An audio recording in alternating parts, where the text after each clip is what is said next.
सरकारचं डोकं ठिकाणावर आहे काय, हे आत्मचिंतन होना चाहिए। Thank you so much. Thank you so much, Speaker sir, for giving me this opportunity. Sir, इस सदन में आए अविश्वास प्रस्ताव के विरोध में अपनी बातों को रखने के लिए मैं अपनी पार्टी लोक जनशक्ति पार्टी रामविलास की तरफ से सर मैं खड़ा हुआ हूं।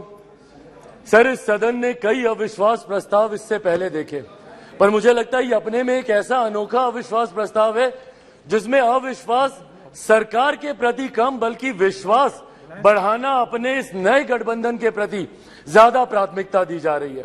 इन लोगों को इस बात को दर्शाना है कि किस तरीके से ये गठबंधन इनके साथ है, जिस गठबंधन को बनाने का ये लोग एक लंबे समय से ये लोग प्रयास कर रहे हैं।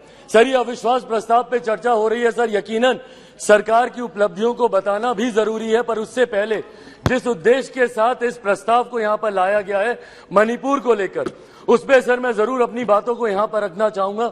सर, पिछले 3 दिन से बहस चल रही है और इन 3 दिनों में सर सिर्फ दोषारोपण ही किया गया है। सिर्फ यहां पर बातों को दोष लगा लगा कर बताया गया है, किसी ने भी यहां पर समाधान देने का प्रयास नहीं किया। सर, आरोप प्रत्यारोप की राजनीति में मणिपुर के लोग वहां बैठे सुनने का प्रयास कर रहे हैं कि हमारी बेहतरी के लिए आपने क्या किया। सर, कल गृह मंत्री जी ने इतनी खूबसूरती से तमाम पक्षों को रखा और इतनी विनम्रता से उन्होंने सारी बातों को रखा, पर उसके बावजूद सिर्फ दोषारोपण करना। सर, 90 के दशक में भी मणिपुर में इसी तरीके की परिस्थितियां थी। उस वक्त किसकी सरकार थी सर?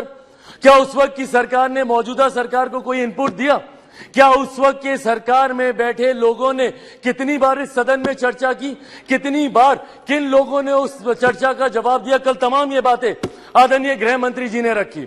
सर, ये लोग गए थे मणिपुर, बहुत अच्छी बात है, जाना चाहिए ये, पर सर ये कलेक्टिव रिस्पॉन्सिबिलिटी होनी चाहिए, सेलेक्टिव रिस्पॉन्सिबिलिटी नहीं। सर, जो लोग मणिपुर गए थे यही लोग सर बिहार भी गए थे। बिहार में क्यों नहीं ये लोग गए दरभंगा?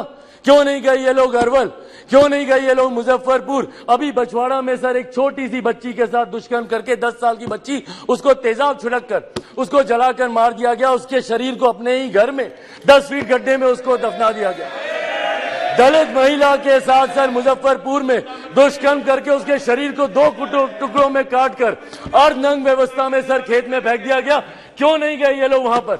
अपने गठबंधन को तो मजबूत करने गए, पर क्यों नहीं ऐसे परिवारों से जाकर मिले? तो सर ये सेलेक्टिव रिस्पॉन्सिबिलिटी जब निभाते हैं, सर हकीकत है देश के किसी भी कोने में किसी भी मां बेटी के साथ ऐसी घटना हो रही है तो वो अक्षम्य है, वो निंदनीय है और उसको कोई बर्दाश्त नहीं कर सकता। और उसमें पूरे सदन को सर एकजुट होना होगा। कल गृह मंत्री जी ने जिस तरीके से अपील की, सर पूरे सदन को इसमें एकजुट होना होगा। इसमें आप आइसोलेट करके नहीं दे सकते कि जहां आपकी सरकार है वहां की घटनाओं को आप छुपाएंगे और जहां दूसरों की सरकार है वहां की घटनाओं को आप उठाएंगे। आपको चर्चा करनी होगी बंगाल पर, चर्चा करनी होगी आपको बिहार पर, चर्चा करनी होगी आपको राजस्थान पर, चर्चा करनी होगी आपको कर्नाटका पर।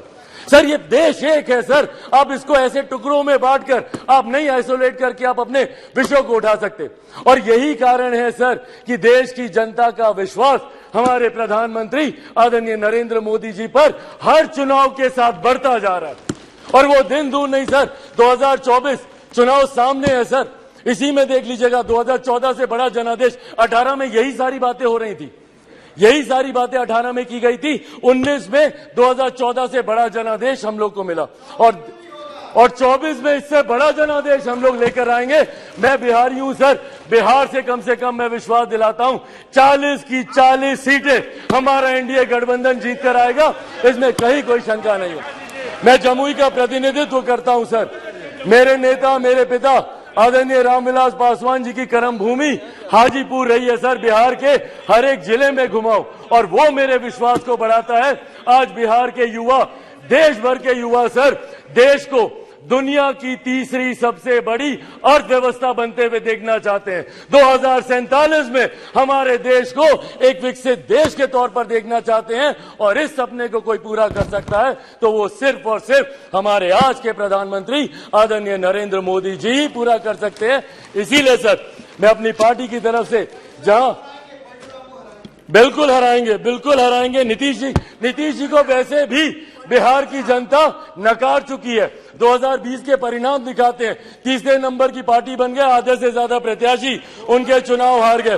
तो जिनको बिहार की जनता ने रिजेक्ट कर दिया, देश की जनता उनको कैसे अपनाएगी, ये बहुत बड़ा सपना दिन में ये देख रहे हैं। इसी के साथ साथ मैं इस सदन में आए इस अविश्वास प्रस्ताव के विरोध में अपनी बातों को रखते हुए लोक जनशक्ति पार्टी रामविलास पूर्ण समर्थन हमारी एनडीए की सरकार, हमारे मौजूदा प्रधानमंत्री आदरणीय नरेंद्र मोदी जी को देती है।